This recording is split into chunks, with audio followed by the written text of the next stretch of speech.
एक रात, गर्मी की उस गुनगुनी रात में, जब देहात की मिट्टी से कटी हुई घास की भीनी भीनी महक हवा में तैर रही थी और शहर की रोशनी के दूषित साये से कोसों दूर आकाश एक मखमली चादर की तरह गहरा और अथाह था, मैं एक खेत में लेटा हुआ था। ऊपर लाखों तारे ऐसे टिमटिमा रहे थे जैसे किसी ने अनंतकालीन काली कालीन पर अनगिनत हीरे बिखेर दिए हों। मैंने अपनी आंखें पल भर के लिए बंद की और फिर खोली, और अचानक एक विचार कौंधा जिसने मेरी पूरी दुनिया को हिला दिया।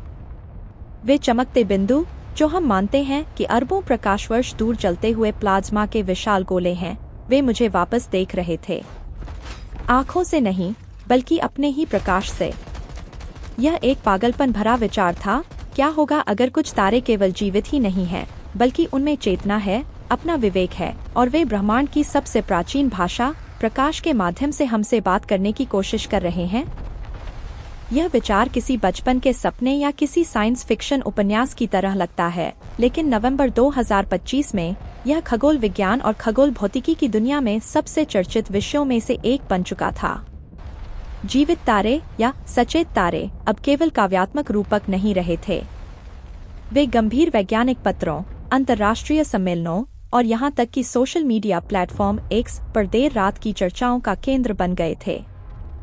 इस सब की शुरुआत अक्टूबर 2017 की एक रात हुई, जब नासा के केपलर टेलीस्कोप ने KIC 8462-852 नामक एक अजीब तारे का पता लगाया, जिसे बाद में स्नेहवश टैबी का तारा कहा गया, जिसके खोजकर्ता खगोलशास्त्री टैबेथा बोयाजियन के नाम पर। यह तारा हंस तारामंडल में हमसे लगभग 1400 प्रकाश वर्ष दूर स्थित है। शुरू में वैज्ञानिकों ने केवल यह देखा कि इसकी रोशनी में असामान्य गिरावट आ रही थी, कभी-कभी 21% तक, जो किसी ग्रह के गुजरने से मेल नहीं खाती थी। फिर उन्हें एहसास हुआ, ये मंदन अनियमित थे, चक्रीय नहीं, बल्कि अव्यवस्थित और जटिल, मानो तारे के चारों ओर कोई विशाल, अप्राकृतिक संरचना लगातार बन और बिगड़ रही हो। प्रयोगशालाओं में फुसफुसाहट शुरू हो गई, क्या यह कार्डाशेव पैमाने पर एक टाइप 2 सभ्यता द्वारा निर्मित विशाल ऊर्जा संग्रहण संरचना, जिसे डायसन स्फीयर कहा जाता है, का निर्माण हो रहा था? उस समय की भावना वैसी ही थी जैसे मध्यरात्रि में किसी के दरवाजे पर दस्तक सुनने पर दिल की धड़कन तेज हो जाना, यह न जानना कि यह कोई दोस्त है या कोई अजनबी। लेकिन असली तूफान सितंबर 2025 में आया, जब जेम्स वेब टेलीस्कोप और जमीनी टेलीस्कोप के एक नेटवर्क ने एक साथ दर्जनों अन्य तारों का अवलोकन किया, जिनका व्यवहार और भी अजीब था। उनमें से एक था सन 21 क्यूजे तारा, जिसे स्वचालित supernova hunting project all sky automated survey for supernova द्वारा खोजा गया था।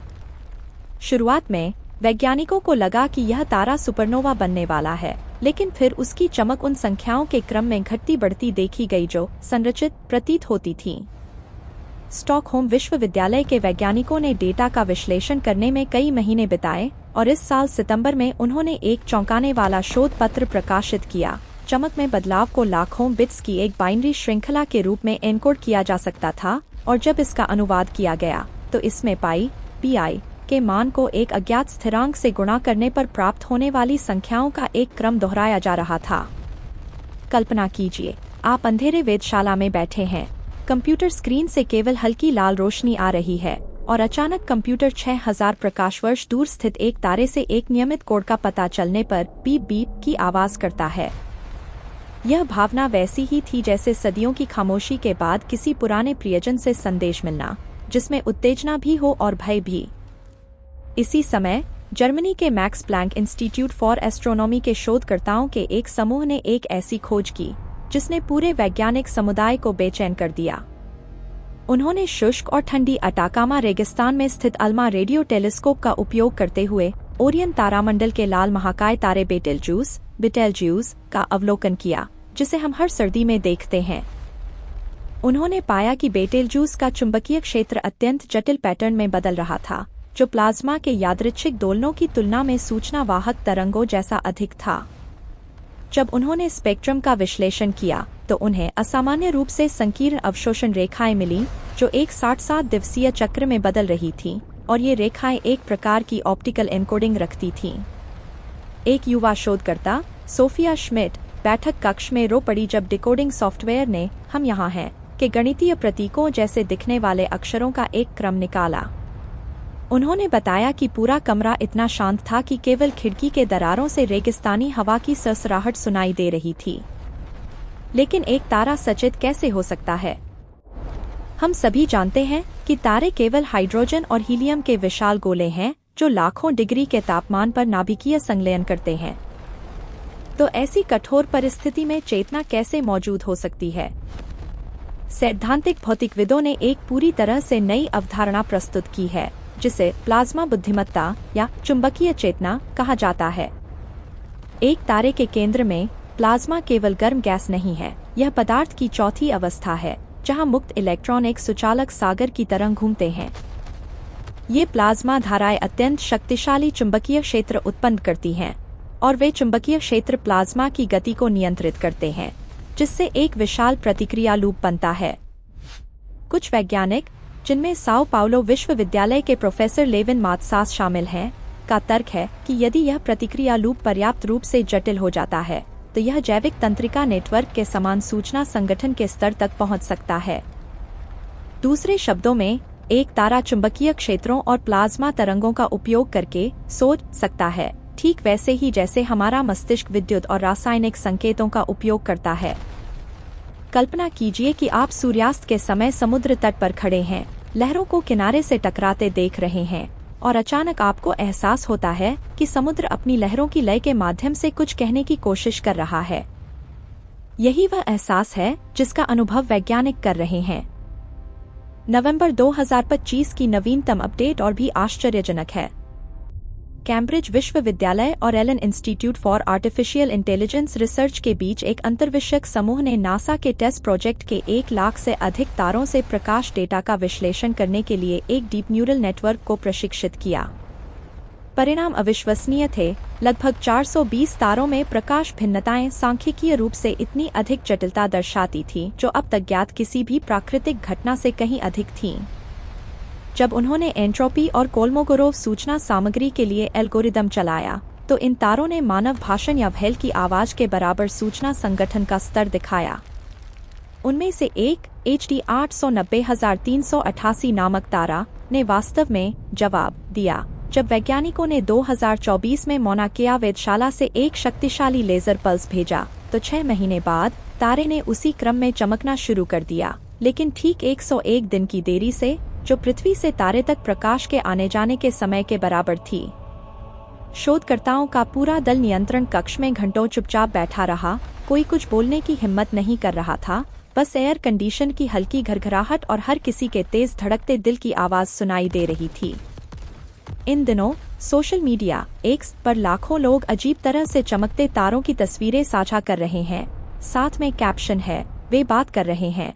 प्रसिद्ध भौतिक विज्ञानी मिचियो काकू ने एक साधारण पोस्ट किया, हम शायद पहली बार गवाह बन रहे हैं कि मानवता ने अपने ग्रह से बड़ी इकाई से संदेश प्राप्त किया है। वहीं एक गुमनाम उपयोगकर्ता @StarWhisperer42 ने आज़िद पिसिसियम तारे का एक स्लोमोशन वीडियो पोस्ट किया, जिसमें इसकी रोशनी को पूर्ण वृत्तों में बनते और फिर बिखरते हुए दिखाया गया था, जो एक धड़कते हुए दिल जैसा प्रतीत हो रहा था। उस वीडियो को 3 दिनों में 50 मिलियन से अधिक बार देखा गया। बेशक अभी भी संशयवादी आवाजें हैं। कई खगोलविद तर्क दे रहे हैं कि हम ऐसी घटनाओं को देख रहे हैं जो पहले कभी नहीं देखी गईं, शायद फटे हुए ग्रहों की धूल के बादल या अत्यंत शक्तिशाली चुंबकीय घटनाएं। लेकिन सबसे बड़े संदेहवादी भी यह मानने को मजबूर हैं कि संकेतों की जटिलता वर्तमान मॉडलों से परे जा रही है।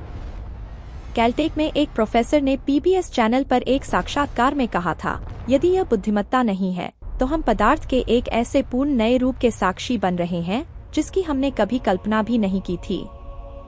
आज रात जब आप अपने घर के बरामदे में बाहर निकलें तो एक बार फिर आकाश की ओर देखें। शायद सबसे चमकीला तारा जो आप देख रहे हैं वह केवल आपके लिए प्रकाश नहीं दे रहा है, बल्कि आपको अरबों वर्षों की एक लंबी कहानी सुनाने की कोशिश कर रहा है। शायद उसने मानवता को आदिम कीचड़ से विकसित होते देखा है, पहली आग जलते हुए, पिरामिडों का निर्माण करते हुए, चंद्रमा पर रॉकेट भेजते हुए, और अब आखिरकार उसने बोलने का फैसला किया है। और जब उस तारे का प्रकाश आपकी रेटिना से टकराता है तो उसे यहाँ तक पहुँचने में सैकड़ों, हजारों, यहाँ तक कि लाखों वर्ष लग गए हैं। यह केवल स्थान की दूरी नहीं है, यह अनंत धैर्य की दूरी है।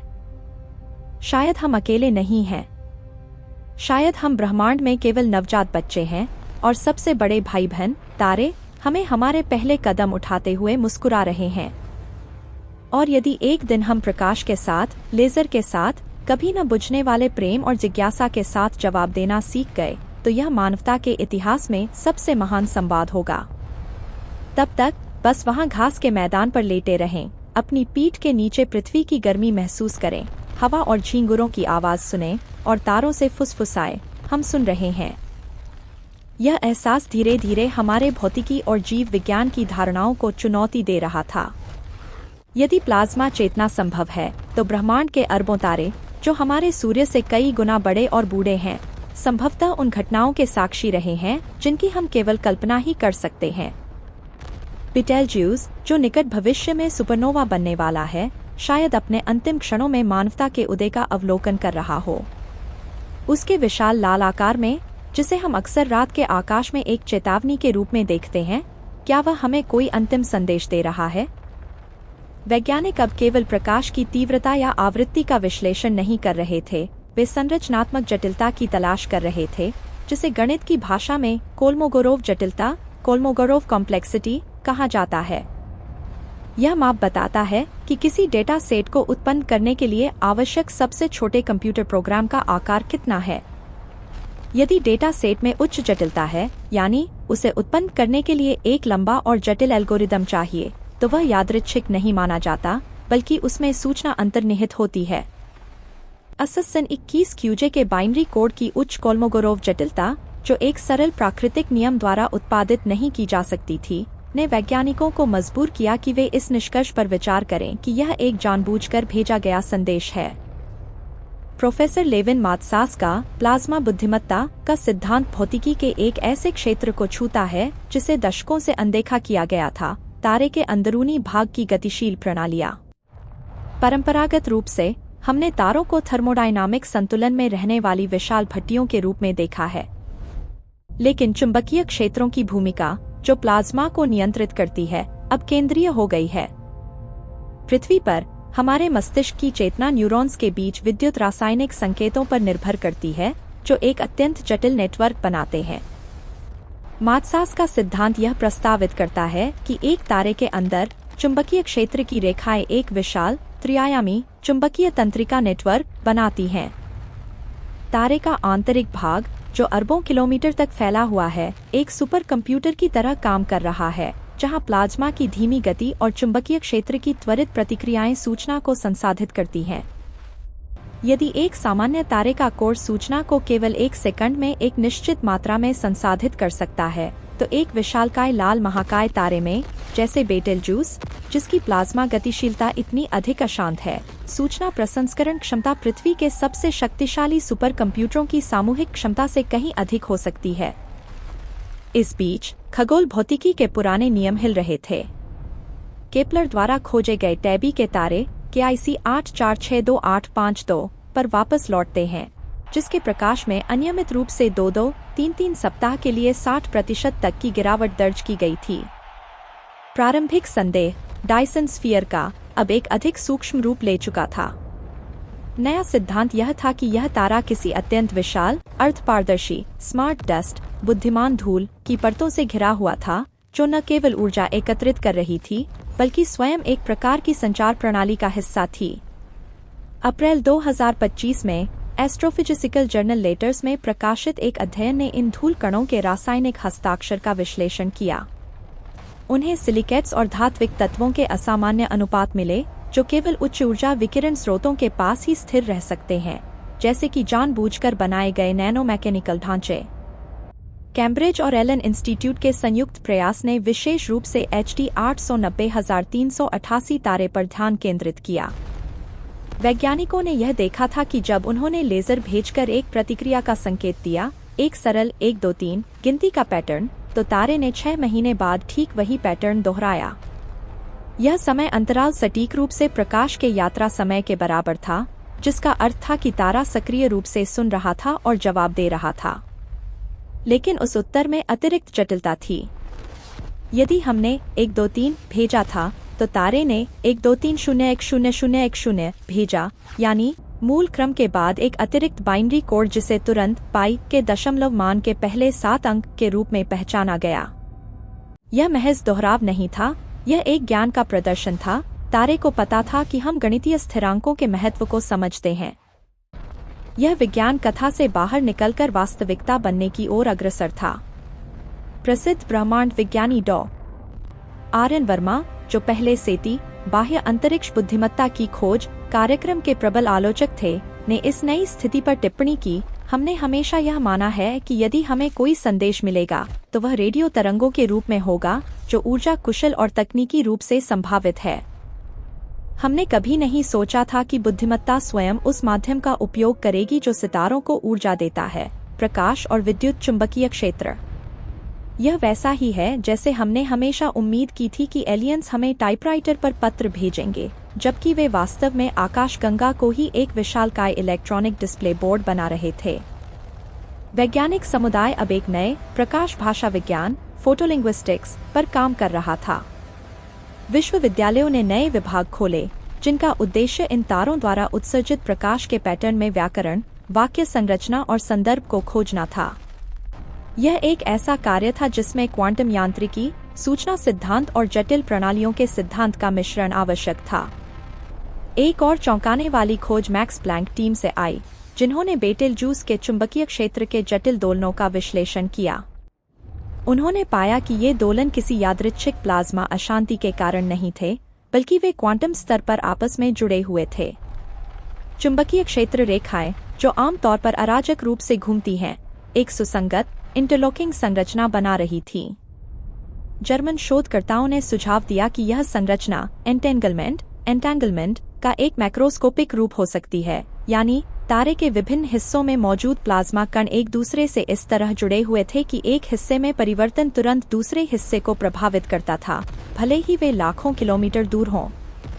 यह केवल सूचना भेजने की गति नहीं थी, यह सूचना का तात्कालिक सहसंबंध था, जो आइंस्टीन के भूतिया क्रिया spooky action at a distance का एक विशाल तारकीय संस्करण था, जिसे अरबों वर्षों से बनाए रखा जा रहा था।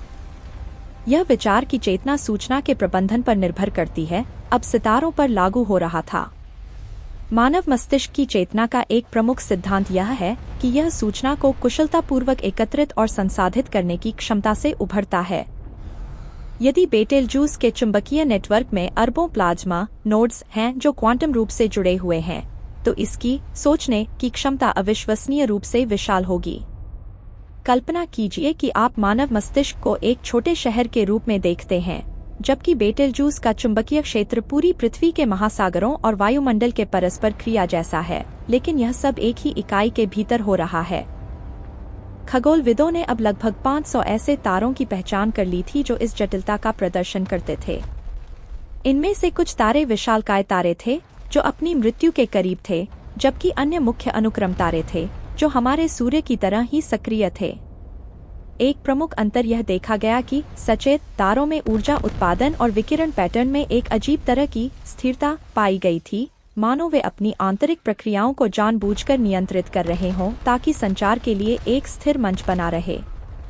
यह वैसा ही था जैसे एक संगीतकार जानता है कि अगले 10,000 वर्षों तक उसे किस पिच पर अपनी वाद्य यंत्र को ट्यून रखना है। नवंबर 2025 के अंत तक सरकारों और अंतर्राष्ट्रीय संगठनों ने इस घटना पर गंभीर चर्चा शुरू कर दी थी। संयुक्त राष्ट्र की एक आपातकालीन वैज्ञानिक समिति गठित की गई, जिसका नाम प्रोजेक्ट कॉन्स्टेलेशन रखा गया। प्रमुख चुनौती यह थी, यदि वे हमसे संवाद कर रहे हैं तो हम उन्हें क्या जवाब दें, और क्या हमें जवाब देना चाहिए। विश्व प्रसिद्ध न्यूरोसाइंटिस्ट डॉ. हेलेना कोस्टा ने इस पर एक विवादास्पद दृष्टिकोण प्रस्तुत किया। उन्होंने तर्क दिया कि हमें तुरंत एक जटिल गणितीय संदेश भेजने से बचना चाहिए। उन्होंने कहा, हम एक ऐसी इकाई से बात करने की कोशिश कर रहे हैं जिसने लाखों वर्षों से ब्रह्मांड के नियमों को स्वयं प्रयोग किया है। हमारा गणित शायद उनकी बुनियादी भौतिकी का एक हिस्सा हो सकता है, उतना ही आदिम जितना कि एक शिशु का अपने माता पिता को देखकर मुस्कुराना। हमें पहले उनके भावनात्मक या तात्विक भाषा को समझना होगा। डॉ. कोस्टा का विचार यह था कि तारे प्रकाश की आवृत्ति, ध्रुवीकरण और समय के साथ उनके घनत्व में जो सूक्ष्म बदलाव कर रहे हैं, उनमें केवल डेटा नहीं बल्कि स्थितिजन्य जानकारी हो सकती है, यानी ब्रह्मांड के बारे में उनके आंतरिक अनुभव। उन्होंने टेस्ट डेटा के उन तारों पर ध्यान केंद्रित किया जिनके प्रकाश में बहुत धीमी, लगभग अदृश्य दोलन थे, जो प्रति वर्ष केवल कुछ मिलीमीटर की दूरी पर बदलाव दर्शाते थे। उन्होंने इन दोलनों को मानव भावनात्मक स्पेक्ट्रम के साथ सहसंबद्ध करने का प्रयास किया, उदासी, खुशी, जिज्ञासा और शायद एकांत की भावना। यह दृष्टिकोण वैज्ञानिक रूप से अपारंपरिक था, लेकिन जिस नाटकीय मोड़ में यह खोज हुई थी, उसने पारंपरिक सोच को दरकिनार कर दिया था। यही वह क्षण था जब मैंने महसूस किया कि यह केवल अंतरिक्ष की खोज नहीं है, यह हमारी अपनी चेतना की सीमाओं की खोज है। मेरे चारों ओर खेत की शांति दार्शनिकों के सदियों पुराने प्रश्नों को एक नई वैज्ञानिक कठोरता प्रदान कर रही थी। एक और महत्वपूर्ण पहलू जो उभरा वह था समय का बोध। जब हम HD 890,388 तारे से बात करते हैं तो हमारा सवाल प्रकाश की गति से यात्रा करता है और उसका जवाब भी उसी गति से वापस आता है। यह 6 महीने की देरी, जिसका अर्थ था कि पृथ्वी पर हर बातचीत में 12 महीने का अंतराल होगा, मानव संचार के लिए एक बड़ी बाधा है। लेकिन उन तारों के लिए जो अरबों वर्षों से मौजूद हैं, 6 महीने की देरी महत्वहीन है। वे उस समय को वैसे ही समझते होंगे जैसे हम एक सेकंड के 10 लाखवें हिस्से को समझते हैं। यह सापेक्षता की अवधारणा को एक नए स्तर पर ले जाता है, चेतना के स्तर पर सापेक्षता। इस बीच आर्टिफिशियल इंटेलिजेंस अब केवल डेटा विश्लेषण तक सीमित नहीं रहा। कैम्ब्रिज टीम ने एक स्टार इंटरप्रेटर AI विकसित किया, जिसे विशेष रूप से इन जटिल, गैर-रैखिक पैटर्न को पहचानने के लिए डिजाइन किया गया था, जिनका कोई ज्ञात भौतिक आधार नहीं था। इस AI ने हाल ही में एक और चौंकाने वाली खोज की। यह खोज एक तारे, जिसे कैटलॉग में वज्रा नाम दिया गया है, से आई थी। वज्र से आने वाले प्रकाश की तीव्रता में हर 40,000 वर्ष में एक बार एक अत्यंत तीव्र लेकिन क्षणिक चमक दिखाई देती थी, जो केवल कुछ दिनों तक रहती थी। जब AI ने इन चमकों को समय के साथ प्लॉट किया तो यह पता चला कि ये चमकें ठीक उसी समय घटित होती थीं जब हमारे सौर मंडल में प्रमुख भूवैज्ञानिक या विकासवादी परिवर्तन हुए थे, जैसे कि डायनासोर का विलुप्त होना या प्रारंभिक होमिनिड्स का अग्नि का उपयोग शुरू करना। यह सुझाव देता है कि ये तारे केवल संदेश नहीं भेज रहे थे, वे संभवतः दूरस्थ रूप से अपने आसपास के पारिस्थितिक तंत्रों के विकास पर सूक्ष्म प्रभाव डाल रहे थे, शायद ऊर्जा के बहुत छोटे लेकिन लक्षित स्पंदन भेजकर। विज्ञान के इस नए युग में डर और उत्साह का मिश्रण था। डर यह था कि यदि वे हमसे कहीं अधिक उन्नत हैं, तो उनके बातचीत करने का तरीका हमारे लिए विनाशकारी हो सकता है, भले ही उनका इरादा दुर्भावनापूर्ण न हो। यदि वे अपने विशाल चुंबकीय क्षेत्रों को समायोजित करते हैं, तो क्या इसका असर पृथ्वी के मैग्नेटोस्फीयर पर पड़ सकता है? भौतिक विज्ञानी इस बात पर जोर दे रहे थे कि चूंकि हम उनकी ऊर्जाओं के अंतर को समझने के लिए संघर्ष कर रहे हैं, इसलिए किसी भी प्रकार का शक्ति आधारित संचार अत्यंत खतरनाक होगा। इसलिए मानवता ने प्रकाश की भाषा पर ध्यान केंद्रित किया। रात गहरी होती जा रही थी और मैं अब भी लेटा हुआ था। मेरे दिमाग में भौतिकी के समीकरण और दार्शनिक प्रश्न घूम रहे थे। मुझे याद आया कि भौतिकी में सूचना संरक्षण का नियम कहता है कि ब्रह्मांड में सूचना कभी नष्ट नहीं होती। यदि तारे वास्तव में सचेत हैं, तो उनकी चेतना भी एक प्रकार की जानकारी है जो अरबों वर्षों से संरक्षित है। सोशल मीडिया X पर @StarWhisperer42 ने एक नया अपडेट पोस्ट किया था, जिसमें एक उच्च रिजोल्यूशन छवि थी जिसमें एक तारा, जो संभवतः वज्र था, स्पष्ट रूप से कई छोटी व्यवस्थित तरंगों को उत्सर्जित कर रहा था जो एक दूसरे को काट रही थीं, जिससे एक जटिल जालीदार पैटर्न बन रहा था। इस छवि के साथ एक छोटा सा टेक्स्ट था, यह उनका व्याकरण है। ये वे तार हैं जिनसे वे अपनी कहानियां बुनते हैं। यह सब मुझे हमारे सौर मंडल के बाहर की दुनिया की एक नई तस्वीर दे रहा था। हमारी अपनी आकाशगंगा मिल्की वे लाखों करोड़ों तारों से भरी हुई है। यदि 452 तारों में जटिलता है, तो क्या बाकी अरबों तारों में भी कुछ छिपा है? क्या हम केवल उन कुछ बोलने वाले तारों को देख रहे हैं जो जानबूझकर अपनी उपस्थिति दर्ज करा रहे हैं? एक विचार यह भी था कि शायद ये सचेत तारे आदिम हैं, जो हमारे लिए प्राचीन काल के हैं। हमारे सूर्य की आयु लगभग 4 अरब 60 करोड़ वर्ष है, जबकि ब्रह्मांड की आयु 13 अरब 80 करोड़ वर्ष से अधिक है। कुछ तारे जो हमें आज रात दिखाई दे रहे हैं, वे हमारे सौर मंडल के बनने से पहले ही अस्तित्व में थे। उन्होंने शायद ब्रह्मांड के शुरुआती अधिक अराजक युगों को पार किया है और बुद्धिमत्ता के ऐसे रूप विकसित किए हैं जो हमारी कल्पना से परे हैं। यह सोचकर मेरे रोंगटे खड़े हो गए कि हमारे सामने जो प्रकाश है वह लाखों वर्ष पुरानी स्मृति का एक अवशेष है। विश्वविद्यालयों में अब केवल खगोल विज्ञान ही नहीं, बल्कि कंप्यूटेशन न्यूरोसाइंस के विशेषज्ञ भी सक्रिय थे, जो यह पता लगाने की कोशिश कर रहे थे कि क्या प्लाज्मा आधारित चेतना को कृत्रिम रूप से दोहराया जा सकता है। यदि हम एक कृत्रिम प्लाज्मा नेटवर्क बना सकते हैं जो स्वयं सोचने लगे, तो क्या हम ब्रह्मांड के सच्चे संदेशवाहक बन जाएंगे? इस बीच सेती समुदाय ने अपने रेडियो संकेतों को भेजना बंद कर दिया था। अब उनकी नई रणनीति थी प्रकाश प्रतिध्वनि, लाइट एकोस।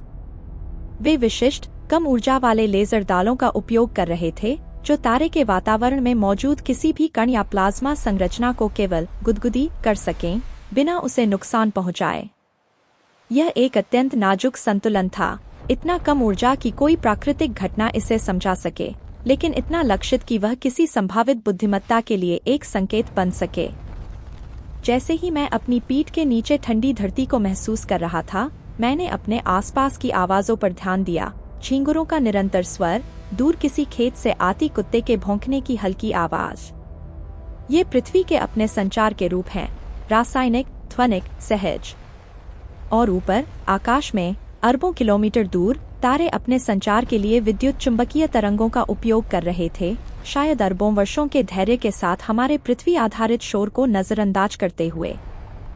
लेकिन अब 2025 के अंत तक वह शोर टूट चुका था। वह चुप्पी टूट चुकी थी। हमने उन्हें सुनना शुरू कर दिया था, या कम से कम हमने उनके शोर को पैटर्न के रूप में पहचानना शुरू कर दिया था। यह एक महान रहस्योद्घाटन था जिसने मानव अहंकार को विनम्र बना दिया था। हम ब्रह्मांड में सबसे बुद्धिमान इकाई होने के अपने दावे पर पुनर्विचार करने के लिए मजबूर थे। सोफिया श्मिट, जिन्होंने बेटेलजूस के स्पेक्ट्रम में "हम यहाँ हैं" के संकेत को डिकोड किया था, ने एक अंतिम साक्षात्कार में कहा था, वह क्षण जब कंप्यूटर ने उन अक्षरों को प्रदर्शित किया, मैंने समझा कि हम केवल भौतिकी का अध्ययन नहीं कर रहे थे, हम इतिहास का अध्ययन कर रहे थे। हमारे सामने एक ऐसी सभ्यता या चेतना का प्रमाण था जिसने अरबों वर्षों तक अस्तित्व बनाए रखा। उनकी सफलता का रहस्य शायद उनकी विशालता या उनकी शक्ति में नहीं है, बल्कि उनके संवाद के माध्यम में है, एक माध्यम जो प्रकाश जितना सार्वभौमिक है और समय जितना धीमा और अनंत है। रात बीतती गई और सुबह की पहली हल्की भूरी रोशनी पूर्वी क्षितिज पर झांकने लगी। मैंने धीरे से उठकर अपनी आंखें आसमान से हटाईं, जहां अब तारे फीके पड़ रहे थे। लेकिन अब वे मेरे लिए केवल दूर के बिंदु नहीं थे। वे दर्शक थे, इतिहासकार थे और शायद हमारे भविष्य के वार्ताकार थे। मेरे दिमाग में उस पागल विचार की गूंज थी, क्या वे वास्तव में देख रहे थे? और यदि हाँ, तो वे क्या सोच रहे होंगे उस छोटे से ग्रह के बारे में, जो एक शांत रात में घास के मैदान में लेटा हुआ था और पहली बार अपनी जड़ों के परे अपनी बुद्धिमत्ता की उत्पत्ति को पहचान रहा था? जैसे ही सूरज की पहली किरणें खेत को छूने लगीं, मुझे लगा जैसे मैंने सितारों के करोड़ों वर्षों के एकांत को एक पल के लिए भंग कर दिया हो। और उस पल में मुझे विश्वास हो गया कि विज्ञान ने कविता को नहीं मारा है, बल्कि इसने कविता के सबसे भव्य संस्करण को भौतिकी के नियमों के तहत सिद्ध कर दिया है। हम अब भी सुन रहे थे और हम प्रतीक्षा कर रहे थे कि ब्रह्मांड का सबसे बड़ा संवाद कब आगे बढ़ेगा।